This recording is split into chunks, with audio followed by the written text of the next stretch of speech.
another week. It's going to be a lot of fun. We've got a great challenge ahead of us, and you know, obviously, Louisiana Monroe coming off a great win, great signature win for those guys, is a great challenge for us. But just watching them on film, starting with their offense is, you know, the quarterback is an extremely talented young man, and is very productive in what he does, and that's obvious. You know, when you have 550 yards of offense against a very good SEC opponent, I think that pretty much speaks for itself. Defensively, got our work cut out for us. Very challenging schematically with what they do on defense. And so we're looking forward to getting back out on the field and practicing again today and moving forward and improving.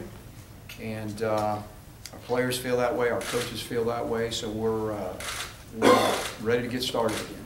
And our kids had a great practice Sunday, and we're very motivated, and they'll continue to be that way today. So we're looking forward to, you know, this next opportunity that we have.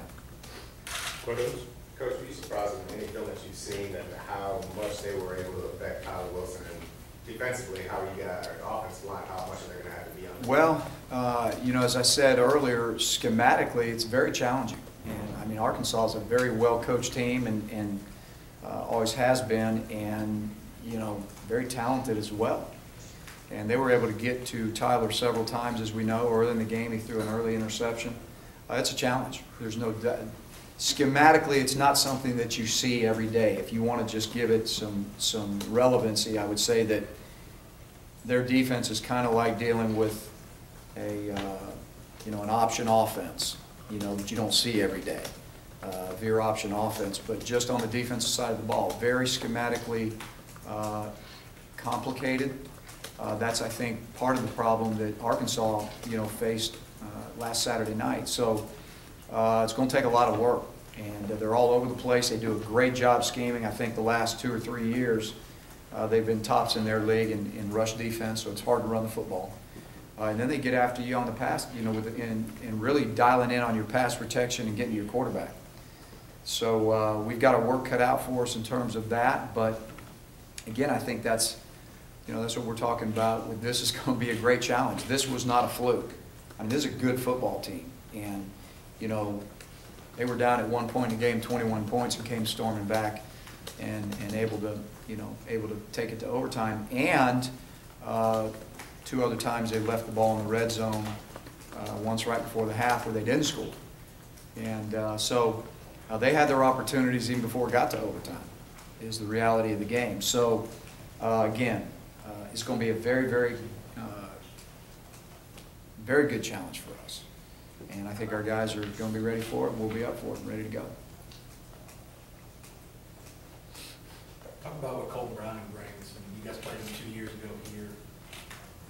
He's obviously matured, and then just talk about what he really brings to the table. He really has matured. You know, the thing that he does really, really well is he makes plays with his feet. And what I mean by that, it's not always him carrying the ball. Now, you saw him win the game because they brought a blitz from his right. He stepped up, and then he was able to find a seam and run it in for the touchdown in overtime to win it. But it's not just running the ball. He buys a lot of time with his feet right now to give receivers time to get open. You can tell there's some chemistry there between the wideouts and the quarterback, simply by them understanding that there's going to be times where he's going to be scrambling and buying time, and those guys sitting down in different areas and giving themselves a chance to, you know, to get some extra yardage, some extra completions, simply because he buys time. So, but he's extremely confident in what he's doing. There's no question about that. He does it well. And, you know, again, when you have 550 yards of offense in a game, that's usually not by accident. So, very well coached. He certainly makes it happen on their offense. And they've got a lot of other players around him, some receivers that have just, I mean, really, really made some big plays at the right time in the game to keep drives alive or to score or whatever the case may be. But, and I'm talking on 3rd and 4th downs when it's critical. You know, they've done that. So entirely, you know, the quarterback is not just the only player they've got offensively. They've got some guys that know how to get open and you know how to you know, they're in sync with the quarterback. Is the rotation in your secondary staff at all? You had a couple starters who didn't play, started one game and then didn't play in the second game. Well, we'll start at the beginning of the week, and we're going to look at how practice goes. And again, the competition will continue to be there. But right now, we're not anticipating there being, you know, any changes. By the end of the week, that may or may not change. We're really looking at practice reps and how well they're practicing, how well they're catching on to the game plan. And, you know, again, when I say that there's going to be competition, you know, all over, there is going to be competition as we move throughout the season as well. When you're going up against the pass attack, is kind of eliminating the fluidity in the personnel important to try and make the guys more familiar with what's coming out? Sure. I mean, that's the case at every position all the time. There's no question about it. And, you know, we're always going to try to keep some continuity in there. But again, guys got to make sure that, you know, they're on top of their game when it comes to doing their job within the structure of the offense or the defense. And so we've got several guys that are, you know, rotating in there. You know, you're not just going to see, you know, guys that just hadn't played at all of a sudden be in there. You know, there's the guys that have been rotating and getting reps. And so continuity is certainly something that you want. But again, if a guy is being productive more so than the person in front of him, that's who you're going to see. Sunday, Kyle said he made mistakes on 75% of the plays out there. You think that's just a case of him being too hard on himself, or how close is that to being accurate? I wouldn't say that that's accurate. I would say that that's a young guy putting a lot of pressure on himself and wanting to, you know, shoulder a lot of the blame because he feels like he can play better.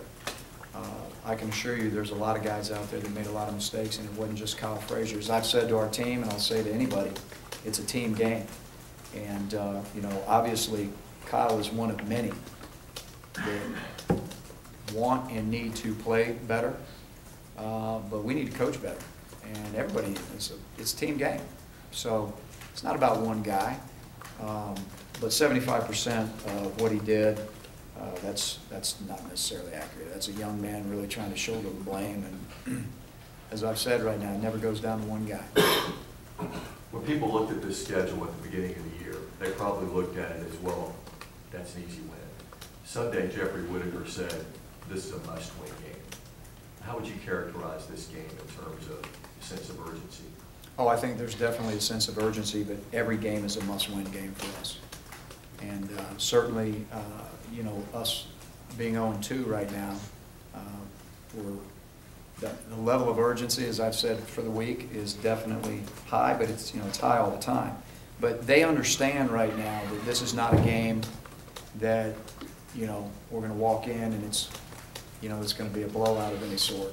We know that we got our hands full, and that's good for our team. We need to be challenged. We need to continually be challenged, and we look forward to that, but every win's a must-win.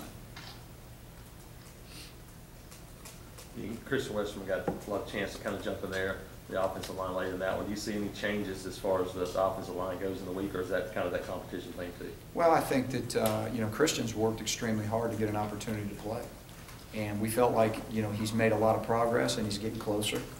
And again, when you start talking about, you know, offensive line play and developing offensive linemen, you know, you always want your first 5, and then you want your next guy, you know, the 6th guy, then your 7th guy, then your 8th guy. You'd always like to be able to say that you've got 10 guys, you know, that you could throw in there.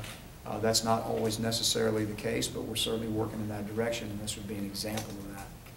We saw Greg Robinson go down, obviously, and then he came back the next series, but has there been any lingering effects from that, or has he been 100% this week?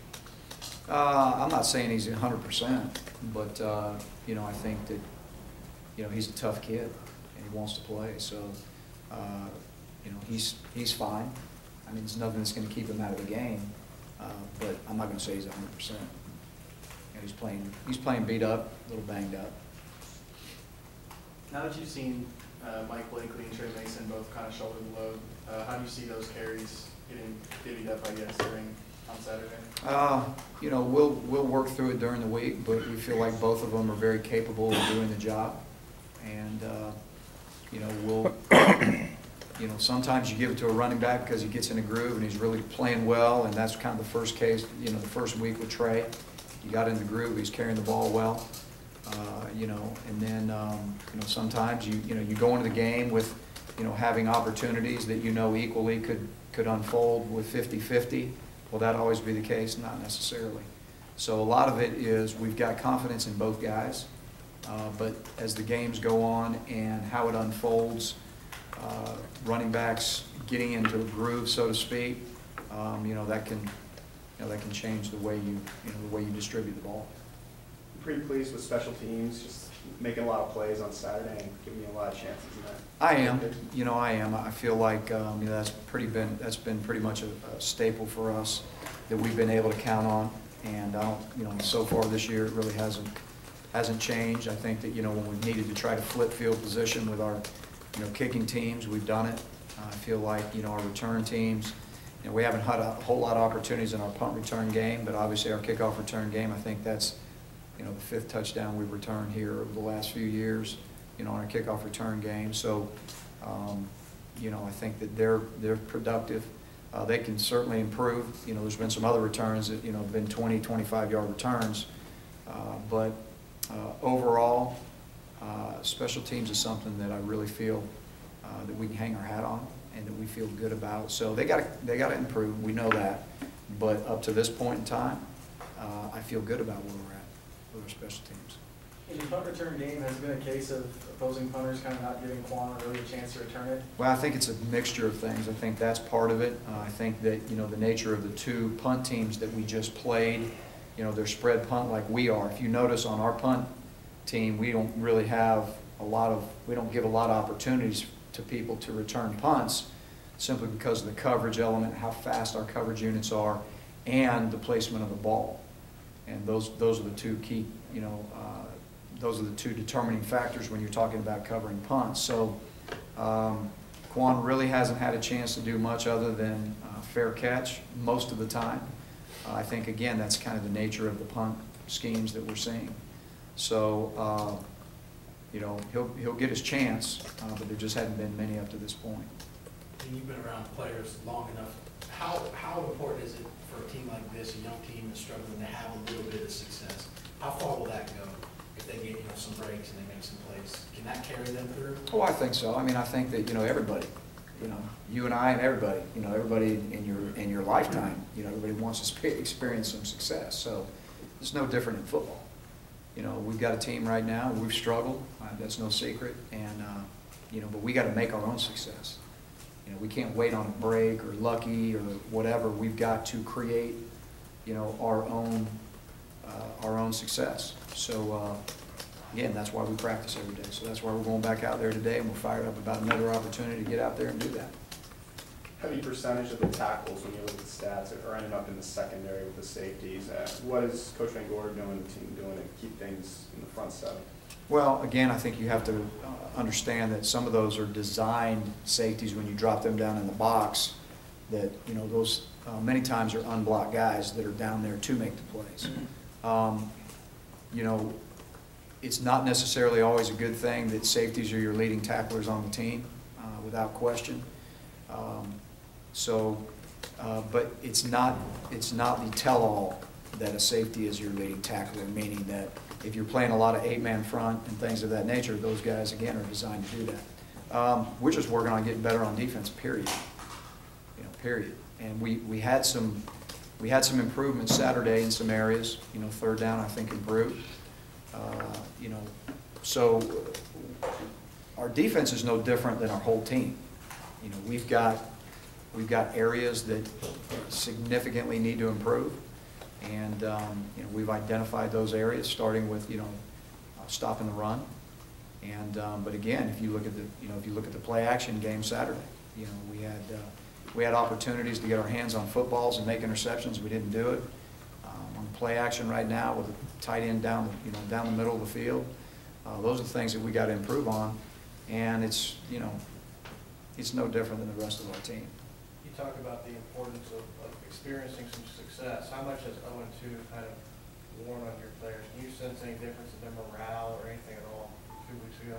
Well, it's real simple. I'll tell you what I told our team. This is a man's game. And it reveals everything about who you are. And so you know what? We're manning up. It's starting with me. It starts with me. So we understand that we're very deficient and we got to get better and we got to improve. That starts with me. But it reveals who you are. So we're not going to walk around right now and let our circumstances, you know, have us holding our head down and saying, woe is me, because that's not what you do in your life. So that's not how we're going to do it here. So again, that's exactly what I told the team. It's going to reveal who you are. There's no holes to crawl in. There's nowhere to hide. So you either improve or you don't improve. And that directly starts with me and goes to everybody after me. So that's what we're doing. And there's nobody trying to hide anything. It is what it is, and we're trying to move forward and improve. And so that's the way our players reacted Sunday, and I was very proud of the way they came in here, watched film, practiced, and I expect the same thing today. Coach, if you had to play Clint, how confident are you that his shoulder is okay to play? I think his shoulder has made some progress here in the last few weeks. I don't think there's any question about that. To say that it's, you know, 100%, I don't know that I can say that, but I would feel confident that if he had to go into the game, it wouldn't be an issue. Can you talk a little bit about James Owens and what it means to have a guy like this around the program, especially for some of these younger guys to kind of look up to? Outstanding. This is a great man right here, and his wife, and you know, you talk about an Auburn man, you talk about a guy that's really going through adversities with some health issues and things like that. It's awesome to see them sit here in the front seat. That's what Auburn's all about. And of course, Ladarius, you know, plays for us, and I know how much Ladarius loves his aunt and uncle, you know, and so it's just great to have them sitting here, and the award and the honor is well deserved. And that's what Auburn's all about. But we wish him the best, you know, when it comes to a speedy recovery to the best of everybody's ability. But he's a fighter, and that's what Auburn's all about. Any questions? Gene, have you heard anything from the NCAA regarding the Javon Robinson case? I'm worried about one thing this week. I'm focused on Auburn football and winning a game, so I'm not getting into any of that. I've got one thing on my mind. You don't anticipate being that a major issue? Like I said, I've got one thing on my mind, and it's winning a football game this week, and I'm not getting into any of that. Anything else? All right, Coach. Thank you.